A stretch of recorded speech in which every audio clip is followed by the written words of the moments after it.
Ora viva, bem-vindo a mais uma edição do programa Que é Feito de Si, na Rádio Cova da Beira. Esta semana vamos ao encontro de alguém bastante popular junto da nossa comunidade, o Fundão, junto de várias gerações de estudantes do agrupamento de escolas do Fundão. Viemos ao encontro do eterno professor de matemática, António Luís Angeja, e vamos viajar pela sua vida de retornado em Angola, vítima da descolonização. Vamos, sobretudo, falar de um percurso muito interessante na Associação Desportiva do Fundão. Foi com o professor António Luís Angeja que a Desportiva do Fundão conheceu uma nova viragem ao nível das apostas desportivas. António Luís Angeja, que também tem dado o seu contributo para a adega cooperativa do Fundão e para a nossa Rádio Cova da Beira, onde é um dos cooperantes. Professor Angeja, que é feito de si? Bom, quando chegamos a esta idade, de facto é comum as pessoas pararem e ninguém saber onde é que nós andamos. Bem, para já está aqui na sua casa magnífica, cheia de luz. Mas está vazia. Está cheia de luz, mas está vazia porque falta o elemento que iluminava esta casa toda e que vai continuar a iluminar, pelo menos em pensamento. Que era a sua esposa, que partiu em 2018. Exatamente. E como eu disse no princípio, o professor Angeja é o eterno professor de matemática, que além dos bancos da escola secundária e de outras escolas por onde passou, era o explicador, o temível explicador. Há muito tempo que deixou de receber aqui em sua casa os estudantes para lhes ajudar a melhorar a matemática? Sim, título oficial, nunca mais dei aulas, aqui há 6 ou 7 anos que não dou aulas. De vez em quando aparecem-me com grandes aflições e eu digo, dá cá, vamos lá ver, explico o que me pedem na altura e digo, pronto, está aqui, tens a papinha feita, trabalha, que é para isso que os alunos têm de fazer, é trabalharem para terem sucesso. Que eu gostava de dizer, que disse sempre, que a explicação é um mal, por vezes é necessário, mas é um mal. Porque os alunos não devem de estar sempre a ser empurrados, os alunos têm de pensar por cabeça deles. Era essa uma das grandes virtudes que eu punha nos meus alunos, obrigava-os a pensar, obrigava-os a trabalhar. E os pais têm de ser, o problema dos pais hoje em dia terem explicadores e andarem a tentar facilitar a vida aos filhos, é uma espécie de preguiça interna que os pais têm, porque não querem falar com os filhos, não querem ver os problemas que eles têm. Podem não ter capacidades de mas nós não percebemos de matemática. Qualquer. Podem não ter, mas pelo menos há uma coisa que há, é o envolvimento psicológico, e depois dizer-lhes, inclusive, bem, vou-te arranjar uma pequena ajuda, mas tu vê lá, porque a vida não é assim. Nós temos de trabalhar para atingir os nossos objetivos. E os pais aligeiram a água do capote, porquê? Porque as famílias estão diferentes, porque o ritmo de vida das famílias assim exige que, enfim, deixem os filhos à guarda de terceiros. Como é que o senhor professor olha para isso? Falou aí numa palavra que é preciso nós analisarmos o que é família. Família. Porque uma família toda... a família não se escolhe. Não, nós não escolhemos, mas nós podemos fazer um núcleo familiar. E esse núcleo familiar engloba os pais, os avós, os filhos, os netos e, se for preciso, os bisnetos. Isso é que é um núcleo familiar, fazer um núcleo duro da família, que todos têm de partilhar. Não digo que eu esteja metido na casa dos meus filhos, não estou, nunca fui para a casa dos meus filhos. Mas eu vou de férias, tenho uma casa no Algarve, vou de férias, numa altura em que eu não tenho certeza que não tenho lá filhos meus. Porque quando os meus filhos podem ir para as férias, eu venho-me embora. Ficam lá eles. Eles têm de gozar a privacidade deles. Isso é uma coisa. A outra coisa é a análise dos problemas que possam surgir e todos fazermos um núcleo e ajudarmos o que está a atrapalhar. Aí sim. Aí a união faz a força. Aí é a família. Agora diz as famílias. Quando se diz as famílias, se calhar em cada 10 não há uma. Se possa dizer, ou há uma, e haverá no máximo 2, que se possa dar o nome de família. Existe um egoísmo muito grande, das pessoas. Por exemplo, até para ajudar outros. As pessoas têm preguiça de ajudar.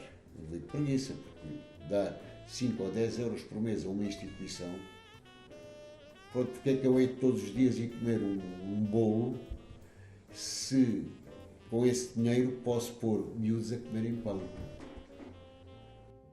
Para além desse trabalho notável de infraestrutural, o professor Angenja fica associado na Desportiva do Fundão a uma mudança radical em termos daquilo que eram as apostas nas modalidades. É verdade, mas tem aqui que haver uma coisa. Os dinheiros eram uma coisa rara na desportiva. Eu inventava, por exemplo, todas as semanas o sorteio do presunto, ou o sorteio do leitão, sorteiozinhos daqui, sorteiozinhos daquela, para poder subsistir. E portanto, fiz contas e as contas eram fáceis de fazer. Custava muito mais dinheiro uma equipe de futebol nos distritais do que uma equipe de futsal na primeira divisão nacional. Naquela altura era assim. E não deve andar muito longe ainda, porque são menos jogadores e tal, embora agora os de futsal já ganhem umas verbas jeitosas, mas com isso, e em futebol não íamos a lado nenhum, e nota que o Vilhã esteve quase este ano para descer para a terceira divisão, e é um clube cimentado e com raízes, e não vai a lado nenhum. Um Benfica de Castelo Branco não sai da cepa torta, e portanto repare. Portanto, olhando para trás, o professor acha que foi uma boa decisão. Mas sou franco, foi uma boa decisão. Mas que não foi consensual? Não foi consensual. Eu próprio estava muito renitente, mas o Dr. Paulo Fernandes esteve a falar comigo, mostrou-me os prós e os contras, e como eu não sou burro de todo, percebi e achei por bem fazer isso, e assumi como ideia minha, foi ideia de vários, não foi minha. Mas acompanha a desportiva, sabe que este ano foi uma época, não foi igual a 2014, mas foi uma época boa para a desportiva. Nem a 2015, nem a 2015. Exatamente. E então, como é que olha para a desportiva hoje? Eu fico satisfeito, porque sofre frente à televisão, vai ao pavilhão. Gosto muito da desportiva e quando me perguntam o meu clube, eu digo o meu clube é a Associação Desportiva Fundão. E a seguir o Sporting de Portugal? Não, o Sporting de Portugal é diferente. É o meu clube de pequenino. Aliás, de pequenino não era o Sporting Clube de Portugal, era o Sporting. Mas a desportiva é uma coisa à parte. Continua a ser hoje o clube do seu coração? Sim, e falo muito bem com o presidente Rui Quelhas, de vez em quando falo com ele. Sempre vou lá abaixo meter gasóleo, lá Sá Nicob, dou uma bicada na brincadeira ao Diamantino. E, enfim, o José Joaquim Ribeiro, dou muito bem com ele também. Dou-me bem com toda a gente. E no seu percurso de dirigente associativo, desportivo, há um outro clube, a Fundação do Núcleo Sportinguista do Fundão, que é vizinho da Rádio Cova da Beira. Agora, porque antes morou perto da biblioteca. A primeira sede do Núcleo Sportinguista do Fundão foi no primeiro andar, ao lado do Café Portugal, naquela esquina, no primeiro andar. Porquê é que fundaram o Núcleo Sportinguista? Lembra-se? Eu lembro-me mal, porque eu fui convidado para ser o primeiro presidente.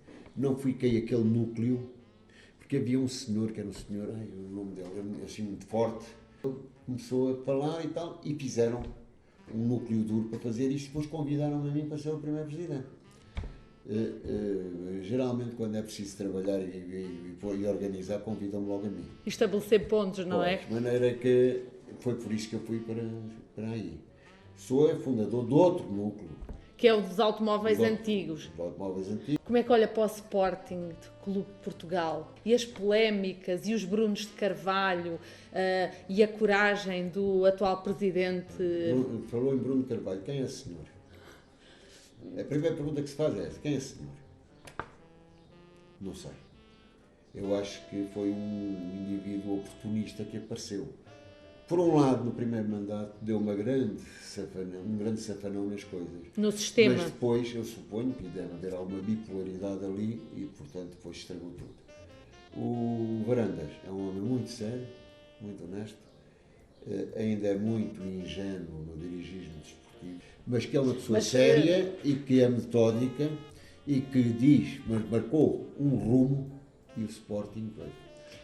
A adega, que é outro dos assuntos que quero trazer a esta conversa. A adega, que é um emblema desta terra, o que é que o faz manter-se lá?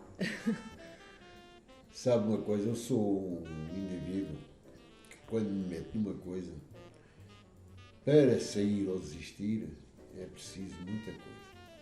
Está agora com o senhor engenheiro António Madalena, não é? É, e com o engenheiro Tiago Martins de Carvalho. Portanto, somos os três diretores, mas há o engenheiro Rui, presidente da Assembleia Geral, um homem fora de série. Tem uma grande fundação em Coimbra, está a fazer lares de terceira idade. E ele é aqui, porquê? Porque eles fizeram aqui uma vinha de 30 hectares de vinho e é dos maiores abastecedores da adega. Portanto, Faz todo o sentido. E os vinhos do Fundão? Continuam a recomendar-se? Ou não, os vinhos do Fundão não se recomendam. Bebem-se. Bebem-se porque nós, quando recomendamos uma coisa, vai lá ver se isto é bom. Eu recomendo que eu gostei, outro dia provei. Não. Os vinhos do Fundão, na atualidade, são bons. São dos melhores que há no mercado. se pudesse fazer brindes, a que é que brindaria do alto dos seus 78 anos? Olha, eu brindaria, mas muito convictamente, é que o Fundão progrida e que não haja tanta gente a dizer mal daquilo que está bem e tanta gente a dizer bem daquilo que está mal. Veja bem, é um consenso muito engraçado, mas é a verdade. E em vez de criticarem negativamente, porque a crítica construtiva é útil e boa e a gente deve ouvir, mas a crítica destrutiva, que é o que há aí mais, é muito mal. É muito mal. Não devemos estar nessa coisa. E o brinde era precisamente a isso. Falem menos e façam mais.